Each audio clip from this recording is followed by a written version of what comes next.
we talked a little bit about this. Like, okay, Sac State came and really put the whoop down on us a little bit. Whoop down. What kind of freaking phrase is that? They beat us handily. Whoop down.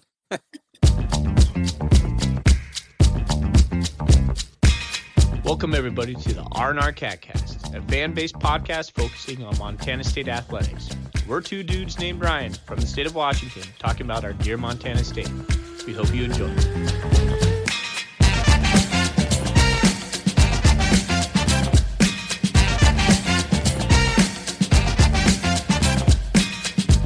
Welcome back, Bobcat fans. This is the second episode of our week. Our first one, we recapped the bye. And now we're going to preview the Fighting Hawks of North Dakota. Thorny, how are you doing tonight? You know, I'm doing pretty good. You probably noticed right off the bat, my sound isn't where it normally is because my computer is currently in use by someone else in this house in a emergency situation, we'll say. So I'm using the old headset that you and I bought last year to upgrade our sound initially, and we've since moved on. But yeah, it's kind of bringing back some memories, actually. But yes, my sound will not sound as good tonight. You have the coach headphones on? Yeah, pretty much. Yeah, except not even close to that kind of quality. These were made for call centers. Well, Thorny, this is our second episode of the week, and it is kind of a special one because we have a special guest that we're going to play our interview from Sam Herder, Hero Sports.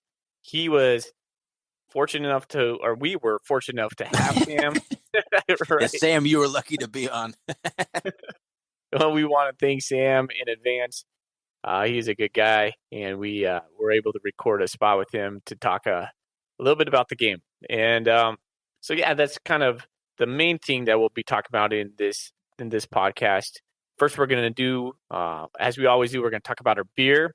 We're going to go into the news, although there is not much news that we can talk about. We will talk a little bit about the press conference, as we did in our last episode.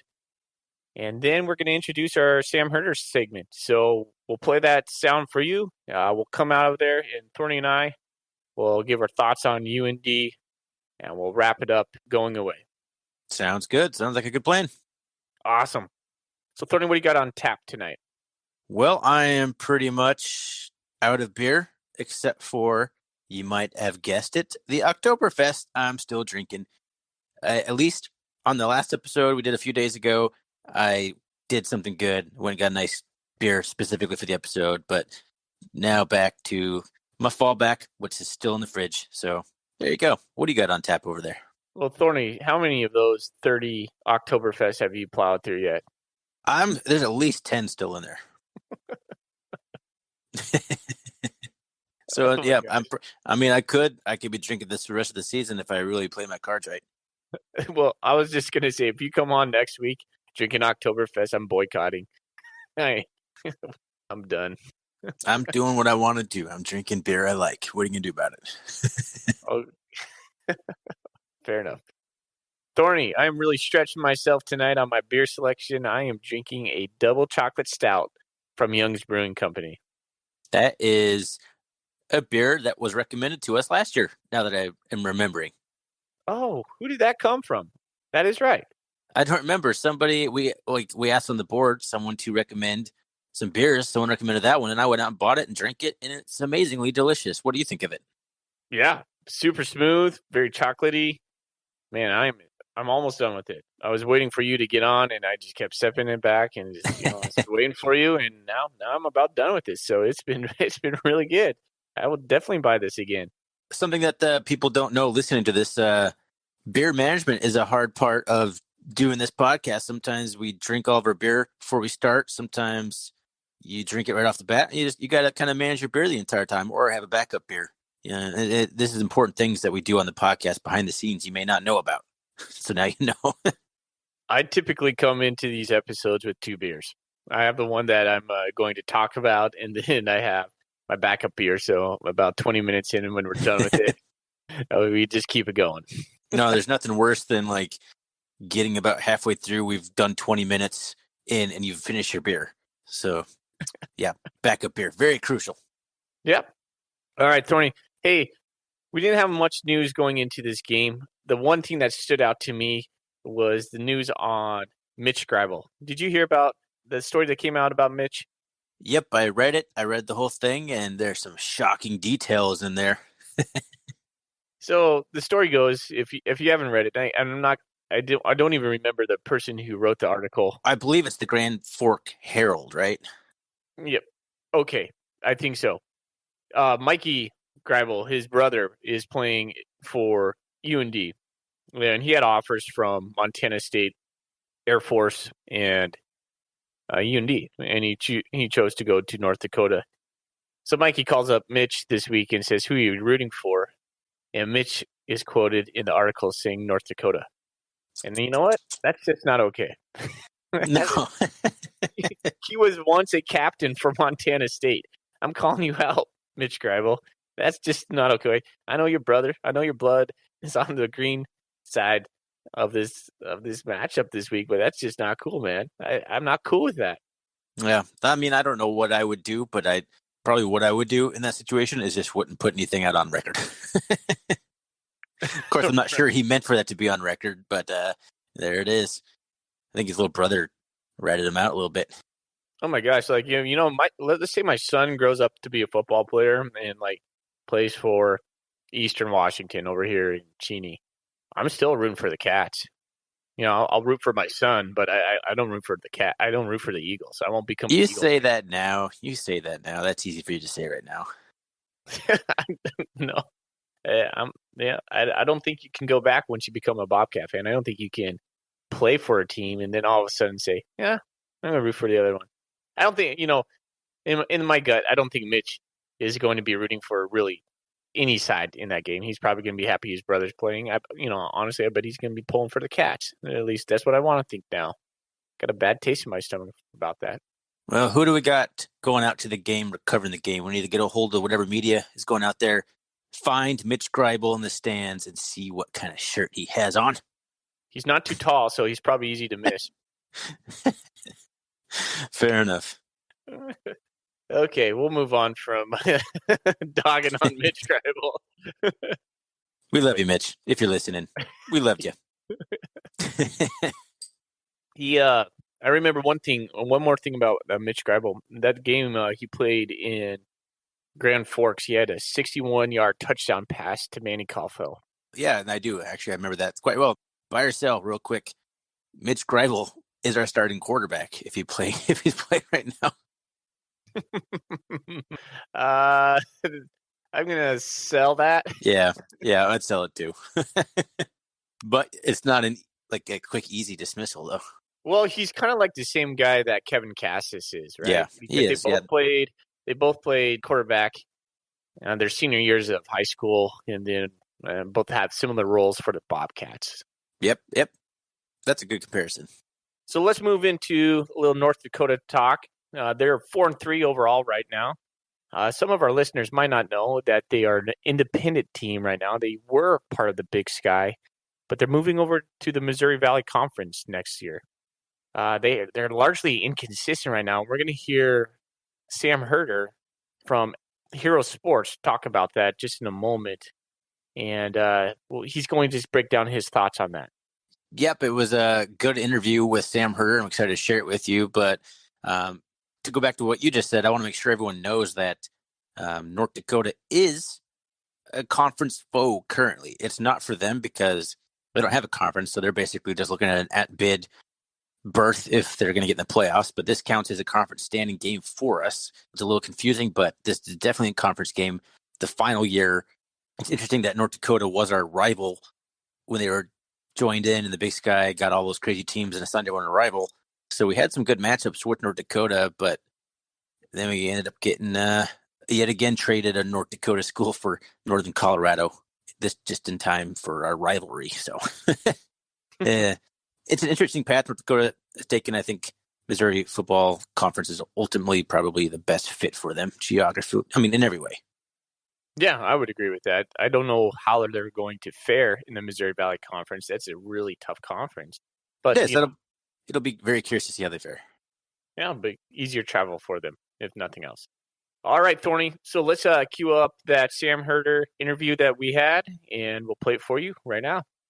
Real quick, before we play that for you, I do want to say we had some audio difficulties with the software we were running. So I have not yet listened to it or edited it at the time of me saying this, which is kind of comical, but there's going to be some dead air and there's going to be a few things I have to clean up. But overall, the interview was really fun and most of it came through pretty clean. So we're going to go and play that for you now. So enjoy.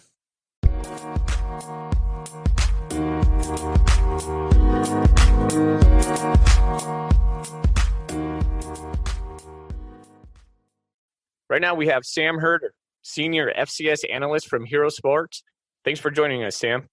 Hey, guys. Thanks so much for having me on.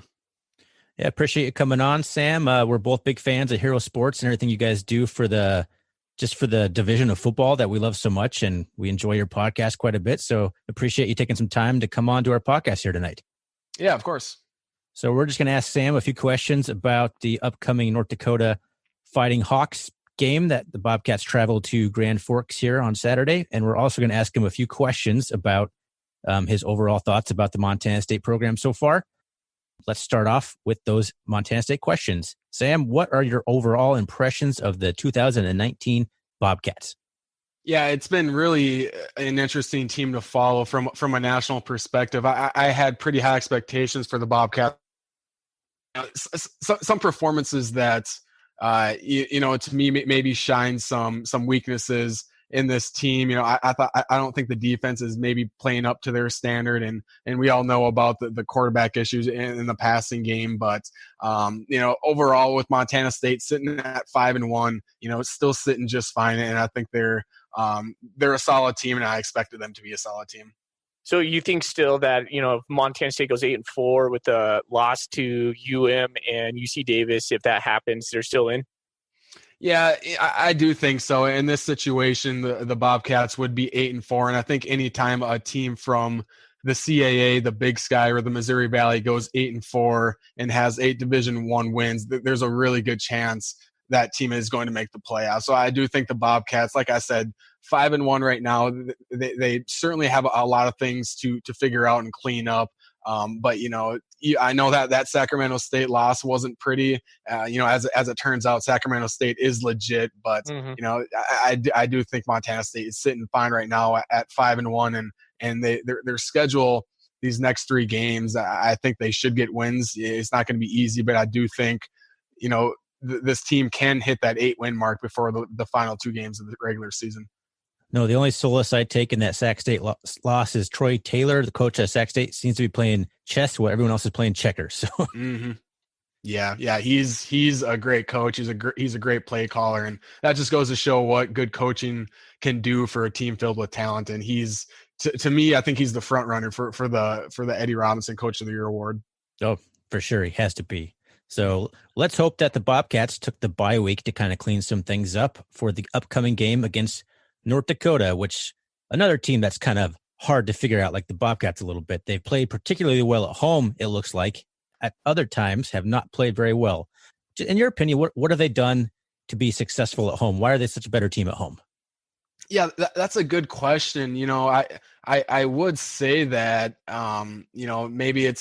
maybe they just play well at home because it's indoors, but then you look at their schedule, they went to Idaho State, which is an indoor facility, and they laid an egg there. And, they this last week they played at Cal Poly, gorgeous weather, and, they got a win, but it wasn't always pretty. So I'm not sure, what it is about their home stadium. They do draw a decent crowd. It's not the NDSU Fargo Dome by any means as far as the atmosphere and the crowd noise, but maybe they do feed off of that energy and they play really well at home.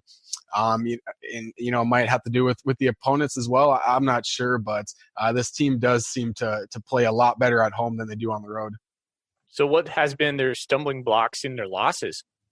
Their defense has been really inconsistent. To me, even when I go back to the NDSU game and I, studied that game up pretty well to get a feel for UND, it was a 38-7 loss, but I thought UND's run defense, for the most part, did pretty well against the Bison. But then a couple weeks later, in the snow in Cheney, Eastern Washington ran all over the Fighting Hawks, and then then UND got a big win against UC Davis, and then the next week the defense lets up 55 points at Idaho State. So it's just the consistency on defense, and I know they're battling injuries, but it seems like one week everything is clicking and everything is schemed up well, and the players are executing, and then the next week there's just safeties are biting on play action, or the defensive ends are crashing down on quarterback keepers, and it's just kind of sloppy play. So I don't know. It's kind of hard to figure that out, but at the same time we're talking about 18 to 23-year-old college kids, and maybe some weeks their Monday through Friday preparation is good, and other weeks it's not. But yeah, it's just that consistency that is really coming back to hurt UND.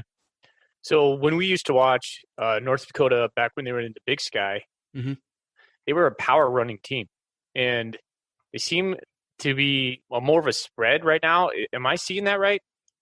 Yeah. So they got rid of their offensive coordinator last year, and they hired their wide receivers coach, or they elevated, I guess I should say, their wide receivers coach, Danny Freund, to be the offensive coordinator. And it's interesting that they ran that kind of that fullback, two tight ends, power offense in the Big Sky, and then now that they're transitioning over to the Valley, they're kind of going to the Big Sky type of offense where they spread things out a little bit. But yeah, they have adjusted their offense. They use less tight ends. They don't use a fullback. They spread things out. They try to get the ball out to their athletes in space, and it's kind of that interesting kind of mix right now of, I don't think they have the overall athletes at wide receiver right now to run that efficiently. They still have some pretty good receivers, but they're kind of in that rebuilding mode where, last year they had the players to run, a power offense. This year they're trying to spread it out a little bit more, and they have seen some struggles of, in this type of offense, you need really good athletes on the outside that can make people miss, and I don't think they have that right now, and they need to do a better job of getting those type of receivers in recruiting. Well, it seems like the quarterback, Nate Ketteringham, is throwing the ball pretty well. I've noticed the last 3 games, he's averaged 291 yards per game. Funny story about Nate Kettering. I'm sure if you're not familiar, he actually started at Sacramento State, transferred to North Dakota, had to sit out a year, I believe, due to transfer rules, and finally getting his shot at North Dakota. But do you think the offense kind of runs through Nate Ketteringham, or do you think his passing stats are more of a product of just kind of getting into some shootouts where they've had to kind of keep pace with some teams scoring on their defense? I think they do run the offense through him. They ask a lot of him, to make the right decisions, to make the right reads. It's I wouldn't call it a lightning quick tempo type of offense, but they are up tempo, where he needs to make some quick decisions, get the ball out quick. So I do think, when he's feeling it, the team goes where he goes. And then there are other games where against Eastern Washington, he threw a handful of interceptions and he just didn't have it that game. And, that was a game where he was coming off of injury. So that might be a little excusable, but what UND does have is they have a couple kind of longer, lankier wide receivers, and Ketteringham does a good job of getting the ball out to them and, putting it in a spot where they can catch it. It does seem like when he's on points, the whole team kind of rallies around that. They were able to beat Sam Houston State with their backup quarterback. The name's escaping me. Is it Tommy Schuster? Is that his name? Yep. So it proves that they can at least move the ball and win some games without Ketteringham. So that's always a good sign for an offense. Yeah, and Schuster, I believe, is a true freshman, and it is and this is not to take away from any of their skill sets, but it is a system that's friendly to quarterbacks, because, like I said, they get the ball out of their hand pretty quick, so they don't have to worry about defensive linemen crashing down on them. So it is a nice system for quarterbacks, and especially one that likes to sling it around. And I do think Ketteringham, I don't know if I would call him a risk taker, but I think he certainly trusts his arm strength, and he'll let it rip when he needs to. So on the opposite side of the ball, what can we expect to see defensively in their alignments? Yeah, they run I believe they run a 4-3. I hope I'm not mistaken on that, as I'm trying to think off the top of my head. But they're a pretty aggressive defense. They pride themselves on stopping the run. And like I mentioned earlier, they've kind of been inconsistent in being able to do that. But Mason Bennett is is a really good defensive end for them. I like some of their inside linebackers, so I think they're pretty stout up the middle, and they pride themselves on stopping the run. And obviously, to beat this Montana State team, we know what the Bobcats are going to do. They're going to run the ball, and they're going to try to beat you with the run in a variety of different ways. So I think it's strength versus strength in this game. That's going to be a very interesting matchup for sure. And I think the guy you mentioned there, Mason Bennett, I believe he actually got injured in the Cal Poly game. I think they actually lost several defensive linemen in that game. So yeah, I think you're right. Yeah. That's now that I think of it, I do remember by the end of that game, they had something like a sophomore and a redshirt freshman and another redshirt freshman on that defensive line. And when you're playing a triple option offense, that's never ideal, but they were able to hold on. But yeah, that's an unfortunate injury for Bennett, because I do think he's a pro talent. He's from Canada, and I think there's a decent chance he could be a CFL draft pick. So, hopefully, I don't know what that injury is, but hopefully he can come back pretty quick. Yeah, well, every time that we play Cal Poly, you're always like, it's ugly. You hope you win, and you hope you don't get hurt with all their chop blocks they're running all game long. It's never fun as a defensive lineman. I can't imagine just having guys dive at your feet the entire game. Yeah, that's got to be one of the most annoying offenses to try and stop, not only because of all the fakes, but like you said, the offensive linemen are kind of taught to take you out of the play by diving at your knees, and that's you hope those injuries don't happen at the knees or the legs for defensive linemen. So Sam, what do you think is like the key things for Montana State in this coming weekend? Well, I do think that they have to find a way to be a little bit balanced, and that's kind of football 101, especially with Montana State, who is a really good running team, but does struggle to throw the ball. But I mean, UND is going to do what every team does, and they're going to sell out to stop the run. And like I've been saying, sometimes they've been very, very good at stopping the run, and other times they really haven't been. And I think for Montana State, they need to find some balance there and kind of stretch the defense out, so they're not packing the box. And I think that all goes back to the Montana State offensive line. Like I said, the UND defensive line is getting thin, and they're young, and when you have a veteran offensive line going up against some defensive linemen that are 3 years younger than them, just that maturity process, you would think that offensive line would be able to lean on them and create some big holes. And so I think that is the key for Montana State, is to obviously establish a line of scrimmage, but get some balance there on offense, and maybe try to hit some home runs over the top in the passing game. That would be nice to see. I mean, hopefully they just came out with an article on Tucker Rovick today, and he was mentioning the same thing, that he needs to find some balance. There's some things he did well, but some things he can improve on. And I'm sure hitting some shots over the top is on the forefront of his mind. It seems like at times he doesn't feel fully comfortable or fully confident, when he's about to make a throw. And I think the raw talent is there for Tucker Rovick, and he's a big guy.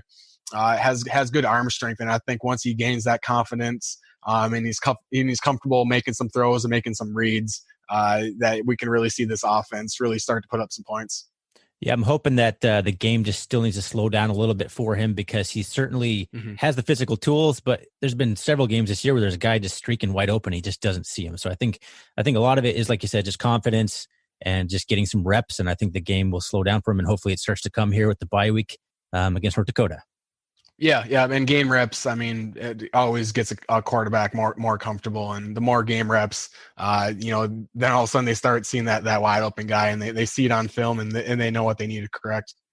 We kind of harped on this in our episode earlier this week. We don't do any Tucker Rovick any favors with our crazy quarterback rotation, Wildcat lining up Tucker Rovick at wide receiver quite a bit. We're not huge fans of that. We'll just leave it right there. All right, not to put you on the spot here, you don't have to answer this, but who do you have in this game? Yeah, I'm leaning in a 12-game schedule, and so I think wins like this is what UND needs, and they probably do know that. So you're going to see a motivated UND team, but I just think with Montana State, they're going to correct some things. They had that bye week. Now we saw with the Grizz, they didn't look all too great, coming off of their bye week this last week. So, a team can can come out looking a little lackadaisical and rusty off their bye week, or they can come out looking well prepared and, executing the game plan and, having everything stay on script with their first couple offensive drives. So we'll see what the Bobcats look like coming out. But, I just think overall, if you line up, talent for talent, I think Montana State is the better football team, and I do think they will get the win. Well, we certainly appreciate that vote of confidence here. Sam, thanks again for coming on. I think we're about done here with all of our questions. Appreciate you coming on.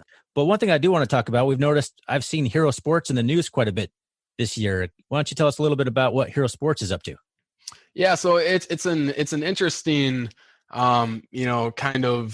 kind of thing we have going on, because there's two parts of Hero Sports. One is the content and the herosports.com side of things, but we also have a sister company, I guess you can call it, that falls under our umbrella called DataScribe, and that's kind of our technology side of things, where our engineers and the people that are way smarter than me over in Seattle, they've basically developed a technology that can ingest game data and spit out an AP style game recap within minutes. And that's something that athletic departments really are enjoying. And we've partnered up with a number of athletic departments to give them this technology where basically, once the game wraps up, they send the people in Seattle the post-game XML, and then they have to go and do, social media. They have to go and line up post-game press conferences and stuff like that. But by the time they get it done, they don't have to worry about typing up the game recap on the bus, or heading back to the locker room or heading to the airport. We have that right there for them, and it's kind of a new technology. But we've had partnerships with the AP and University of Washington, and we have a lot of University of Michigan just came on. So that's kind of our behind the scenes stuff of what Hero Sports and DataScribe does that people won't see on the website. That sounds like pretty cutting edge stuff there. That's pretty awesome sounding. Yeah. I mean, like I said, I'm just a writer for herosports.com. I have no idea how they figured out how to use this system, but it's something that is really cool to see, especially we have some FCS schools and we have some big time FBS schools that are taking advantage of this.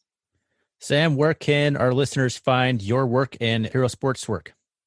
Yeah, herosports.com is our website. I believe our Twitter handle is HeroSportsFCS, and then my personal Twitter handle is Sam Herder FCS. So I'd love for you guys to give me a follow and interact with my stuff. I know you guys do, and I always do love that interaction with FCS fans. Right on. Well, thanks, Sam, for coming on. We appreciate your work. I love listening to your podcast during the week. I'm always amazed about how much you know about everything, you and Brian. I mean, that must take just hours of your week just to catch up on all the games. And I was just wondering before we head out, are you excited about the weekend, or you're heading over to Brookings, aren't you?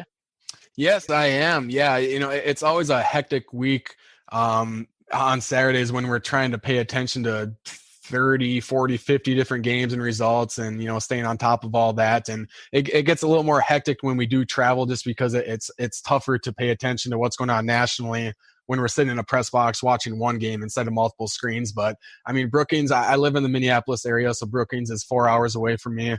It's number 1 versus number 3. ESPN's College Game Day is coming to town.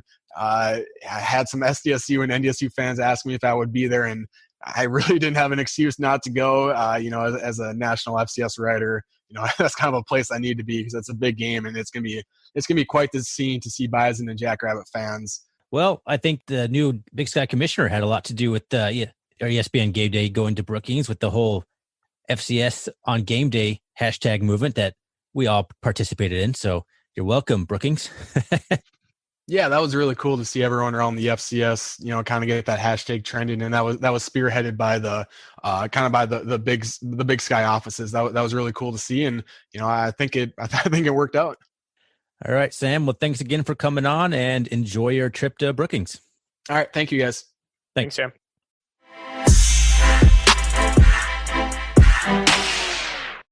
All right. Well, that was our interview with Sam Herder of Hero Sports. Once again, I want to thank Sam for coming on. It was a lot of fun having it on, and I apologize to Sam and to listeners for the audio glitches we did have, but it was still a great interview, and learned a lot about the North Dakota Fighting Hawks, who I still want to call the Fighting Sioux in my head. I have to correct myself every time. Oh, yeah. I bet you there's some holdouts out there still. Well, I'm sure there's plenty of people who absolutely refuse to get on board with the Fighting Hawks. How long ago was that now? It's about 4 years? Yeah, that sounds about right. So I'm a dad, so 4 years is probably more like 7 because my sense of time is completely gone. Anytime I think something is a year, like fairly recently, it's like at least twice what I think it is. Right? That's so true. All right. Well, that was again, it was a lot of fun. So let's actually start talking a little bit about what we think about the game. How do I want to start this? So they are inconsistent, as Sam Herder mentioned. So what I did, I kind of analyzed.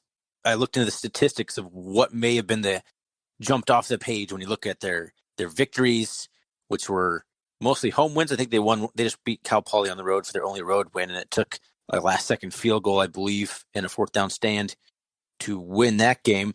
But the rest of them at home, they beat Drake, but they beat 2 ranked top 25 teams at the time, and I think both are still currently top 25, if I'm not mistaken. But they beat Sam Houston State with their backup quarterback, Tommy Schuster, and they beat UC Davis at home. Both squeaked out victories. But one of the things I looked at, and this is kind of going to favor the Bobcats, in their 3 losses to Eastern, to North Dakota State, and Idaho State, they are giving up an average of 254 rushing yards in those losses. They've forced 0 turnovers, and they've turned the ball over 10 times in 3 games. So you're not going to win a whole lot of football games with a negative 10 turnover margin, giving up 250 rushing yards a game. But if you go back and look at their 4 wins, they're only giving up 146 yards per game, and that includes 268 to Cal Poly, who does nothing but run the football. They forced 8 turnovers, 7 of those being interceptions, and they've only turned the ball over 3 times. So they're +7 turnover margin in those victories. So it's pretty clear if they win the turnover margin and they stop the run, they're probably going to win. So those are some of the things I just jumped off the page when I looked at the kind of compared stats, their victories and their losses. What do you make of that? Well, when you started going through your stats, I really start to think about how they are going to come at Montana State, and I don't think it's anything revolutionary. They're going to try to load the box and stop the run. Oh, absolutely. They're going to load the box. They're going to key on stopping the run, and they're going to make Tucker overbeat us. I mean, that's not rocket science to stopping the Bobcats. It's basically make our quarterbacks beat you until they prove that they can. And so far, it's been a long time since anybody really proved they can. Oh, for sure. And that's the same defense that teams were running against us last year as well. Yep. I mean, we talked a little bit about this. Like, okay, Sac State came and really put the whoop down on us a little bit. Whoop down. What kind of freaking phrase is that? They beat us handily. Whoop down. So anyway, but it's not like there was some magical blueprint on what they did, right? Like I heard people talk about, oh, now the tape's out on the Bobcats. Well, the tape's been out on us for years. This isn't new stuff. We run the ball and we can't really throw the ball. So I expect North Dakota to do more of the same. Jeff Choate mentioned in his press conference they blitz about 35% of the time. I wouldn't be surprised to see them kind of amp that up a little bit to try and shoot some of the run gaps or some of the gaps we might be doing with our Wildcat formation, and also to get to Rovig and rattle them. So I think they're going to get after the quarterback, and they're going to load the box and make Rovig make fast decisions, and that would be how I would attack the Bobcats anyway. And that's exactly what Sac State did. So if you're Matt Miller, what's kind of like your game plan for this game? Because I'm going to share mine real quick. I think you have to have a really balanced attack against North Dakota to start out with, and then establish the run game through establishing, a passing attack as well. And then when we get into the 3rd and 4th quarters, just running down their throats. Yep. I mean, that's exactly what I would be doing as well. I would love to see some screen passes, something to try and take some pressure off of Rovig. Again, we haven't really seen those all year, so I don't know if we'll see some wrinkles. It's interesting to hear Jeff Choate almost all year in all his press conference talk about how the team kind of the opponent did something that they hadn't really seen on tape, like something they weren't really expecting. Do you think anyone's saying that about the Bobcats? I never thought about that. That'd be a resounding no, though.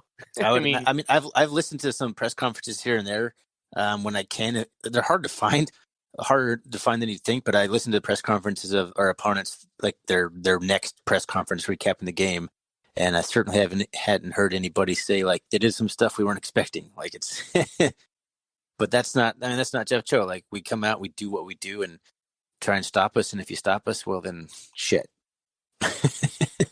You see, that needs to be a work upon for him, because that is, when we are getting stopped, we need to have some sort of backup plan. And when we don't, we just keep running the same stuff. We have the same looks, we have the same tendencies. And that's something I know that they were really focusing in on the bye week. But yeah, that's the tape on us for sure. Interestingly enough, I had some keys to victory here. One of the things I did put down was just stick to your script. This is one of the games where I think you just line up and you just beat them down with your physical talent, your physical prowess, and your athleticism. Don't do anything too cute. And I think it's kind of what your plan was too. Just kind of keep smashing them until the fourth quarter. They run out of gas, especially since they're down with 3 defensive linemen in this game. Like you attack those young guys with our experienced bruising offensive line and just keep pounding them until they give up, until you take their soul, if you will. Oh, for sure. And Montana State should really get something going in the short passing game. That's something that I would really think would ease that box up if we could have, like you said, a screen pass, some bubble routes, anything like 5 to 10 yard quick completions that Tuckerovic could get early on. No, they don't need to be much. Like that's kind of the extension of the run game in a lot of offenses. You just kind of just throw a little 3-yard pass and the guy takes it 2 more yards and you got 5 yards. Like we can't get into third and longs because, as we talked about on last episode, we are atrocious on third down conversion. So can't get ourselves in the third and long. That's going to be a key for every single game moving forward. But that's one way to kind of do it, you would imagine. Yeah. Well, one of the things I was thinking about in our pass game is we should integrate our running backs into our pass game a little bit more. And I think that would be something really easy for us to do. I know Logan Jones is certainly capable, and I know Isaiah Nfonse is certainly capable. I have no idea if he's going to play or not, or Logan Jones is going to play or not. But you haven't seen much from anybody else catch the ball.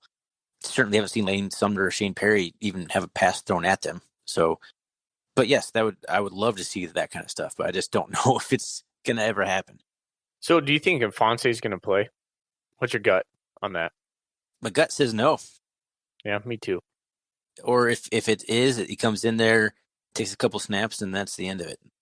Give me your quick take on how we're using Troy Anderson this year. It's hard to say. Like he's been hobbled, so I don't necessarily blame the way we've used him on that injury. But he's a factor on defense, but he's not having any sort of all conference type season. So I don't know what I really think about the whole situation. But he's definitely human this year. To me, it seems like a wasted year for Troy Anderson because he's not that great on defense right now. I mean, he's serviceable. He's had a couple pass breakups, but maybe like 2 or 3. He had a couple rushes early on before he got hurt in the SEMO game. And then when he comes in offense, everybody knows what's happening. You know, you snap the ball to Troy. He has like 2 or 3 touchdowns, but those are all close goal line plays. It's not like last year where he could take off at 60-yard romp at any moment.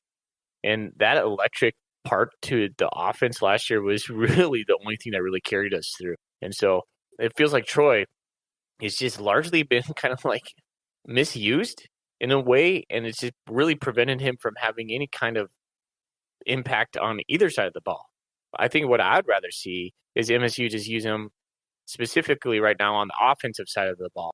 And he can tough it out for a little bit, but make a package or two where he's in the backfield where he might not even be getting the ball, but he's such a good decoy because of the history of what he's done, and just use him in that capacity. And then once in a while, give it to him, yes. But I don't think playing him on the dual side of the ball right now is anything that's really helping Montana State. Well, if he's going to play defense, you can't really have him be a decoy too much because that's just putting unnecessary stress on him on the game. He's going to be running down the sideline or something, and he's not even going to have the ball. Like if he's going to be on offense, he's pretty much going to get the ball because otherwise it's just a wasted rep. Well, that's what I'm talking about. Like limit his reps. Don't play him on defense. Just put him on offense. Put him back there. Limit the contact. I understand what you're saying, Thorny. but like limit the contact. Like if we're going to run an option play, have him as an option. Definitely not like negate that, but don't play him on both sides of the ball. It's not working. He's wearing out. He's not being effective. So save him and then just run him on the offense where people have to plan for him. People aren't really planning for Troy on defense right now. They're like, oh, there he is. What's he done? Well, not much. But on offense, he's Troy Anderson. He's got the threat and he's got the history to back it up. So to me, if you're Montana State, Troy should be playing offense right now.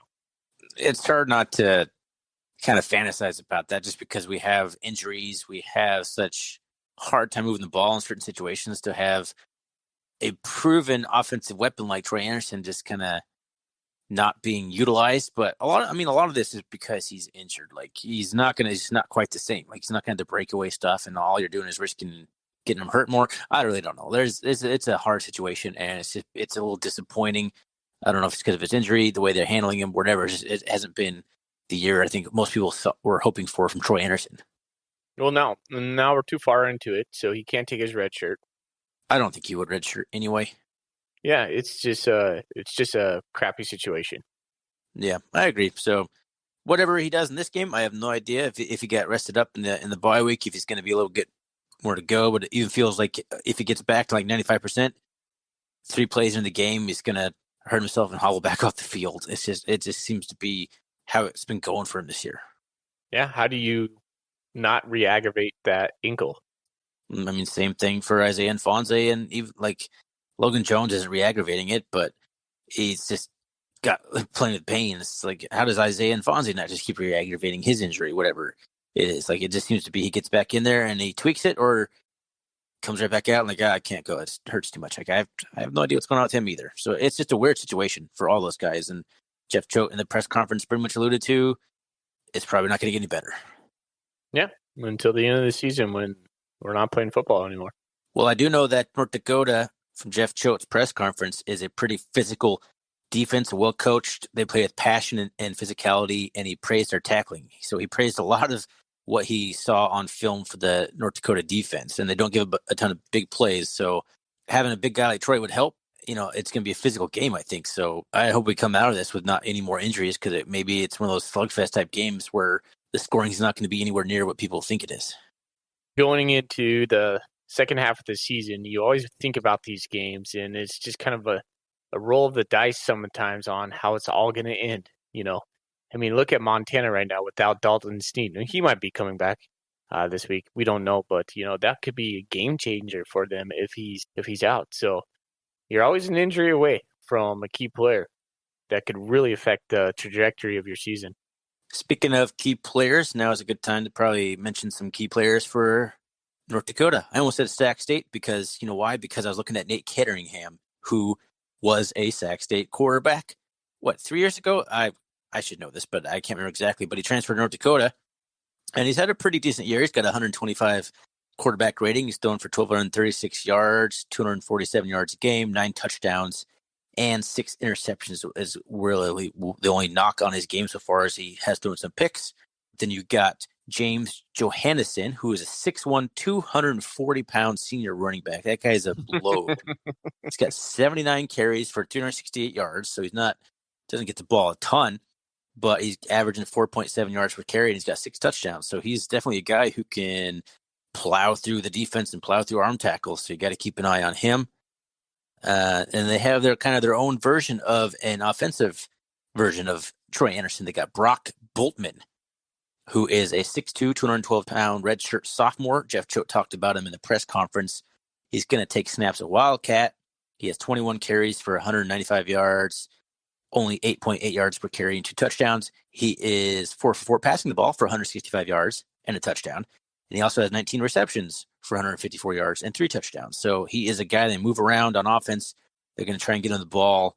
And I was listening to Bubba Schweiger's press conference, who was the head coach, and he was comparing to like Travis Johnson and Troy Anderson, the guys that we run the Wildcat out of. And he says that the way we do it is pretty similar, except that our guys are trying to get downhill. They're much more physical, and they're just trying to get downhill on you. Whereas his guy, Brock Boltman, is going to try and more bounce it. So He's probably a little bit more elusive than our guys. So those are kind of the key players on offense. Did you have any key players that you would like to mention?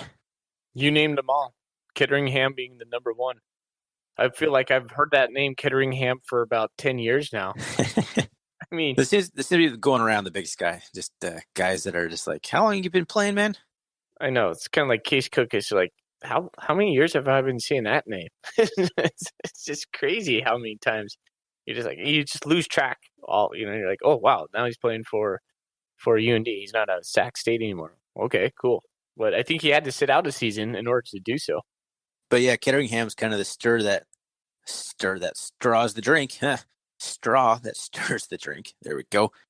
They're pretty good at protecting the quarterback. I think I heard they were like 27th in the country in sacks given up. So it's going to be another test for our defensive line to get to the quarterback. And this is where we get worried that if our front four can't get there, do we start blitzing or do we just keep doing what we're doing and let Ketteringham start picking us apart? Because we can't get him on a roll.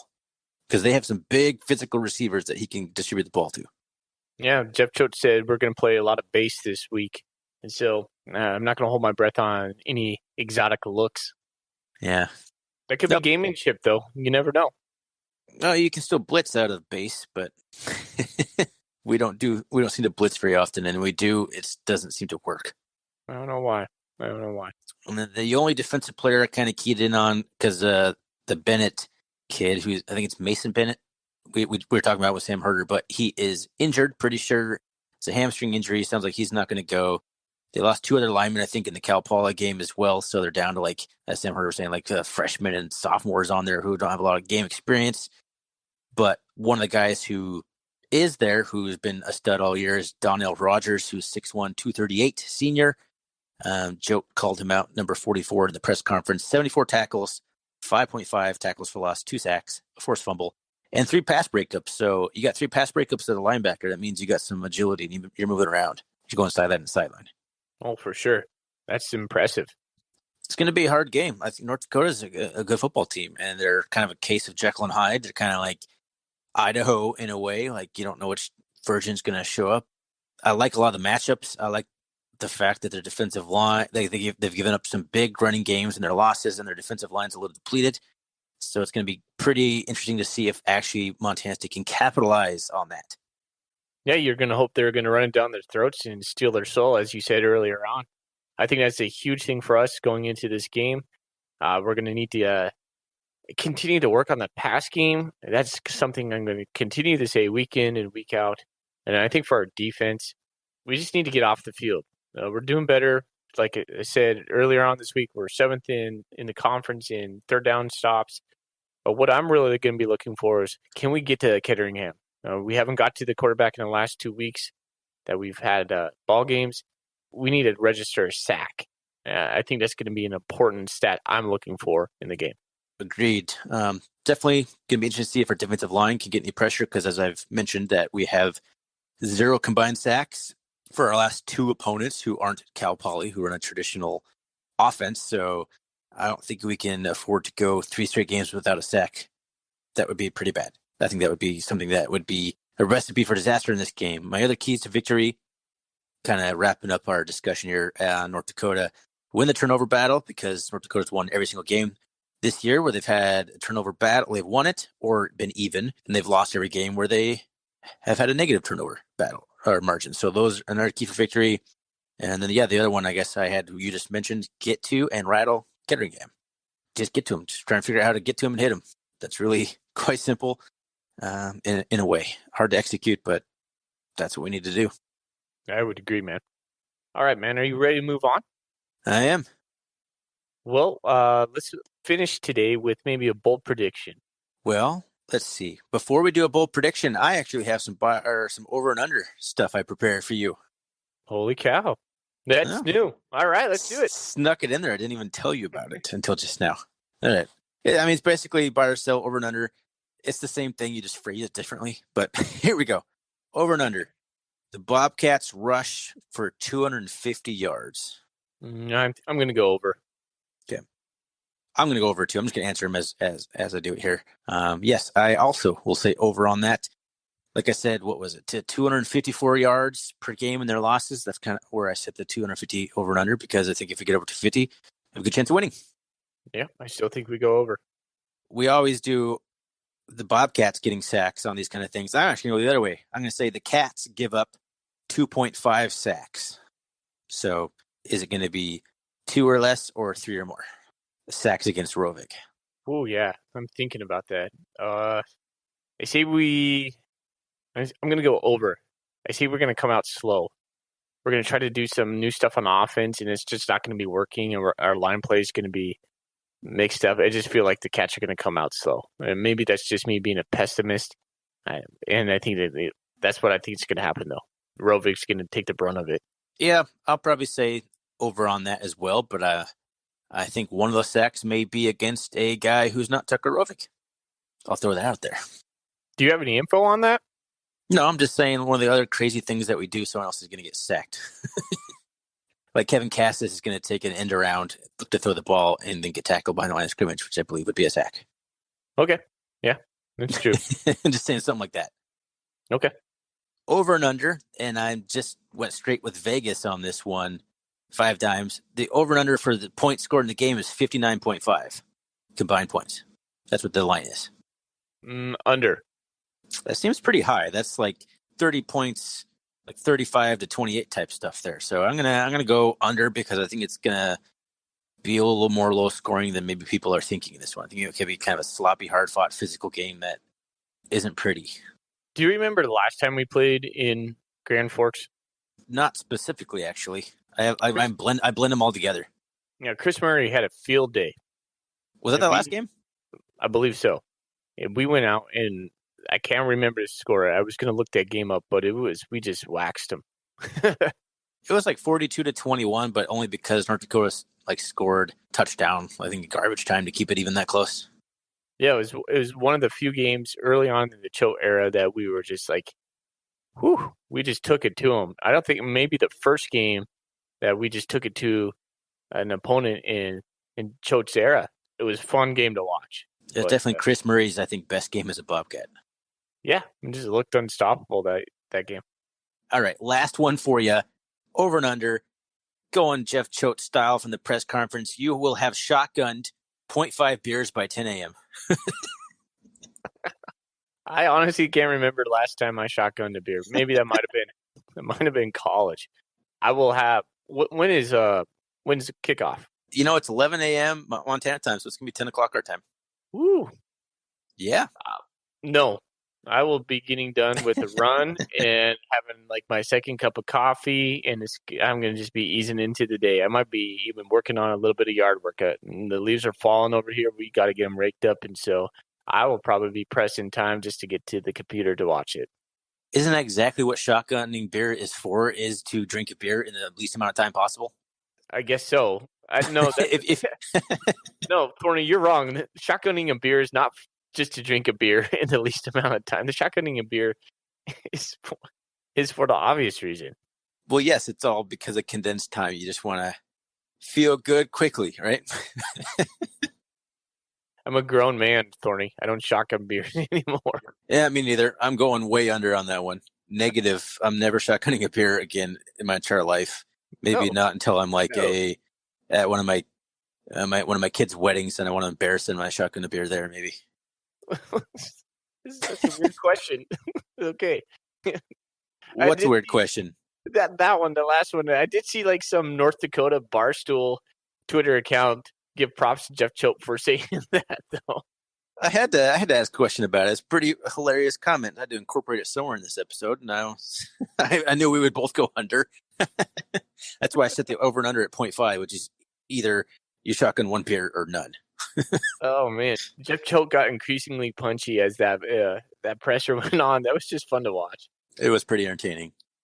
All right. Well, I hope everyone was entertained by this episode.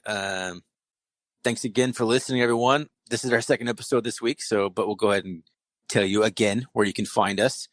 The RR Catcast Twitter account is just that, RR Catcast. That's really the main place you can find us on Bobcat Nation under our recurring thread.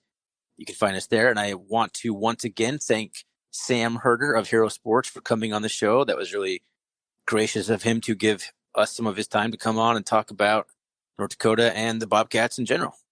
Yeah, the guy's a good dude. I mean, he knows so much. When I'm listening to him, I'm just always amazed how much he knows about every team. Yeah, we got to plug his podcast for sure. If you guys aren't listening to BMAC and Herd's FCS podcast, I highly recommend it. I listen to it every week. Yeah, they cover every conference, and just their insights are just invaluable. And they do it from such a, I mean, we're fans, and so you're going to get Bobcat heavy, like bias. They're not biased about anything. So it's just really cool to see what they have to say. Agreed. Thanks for listening, and go Cats. Go Cats.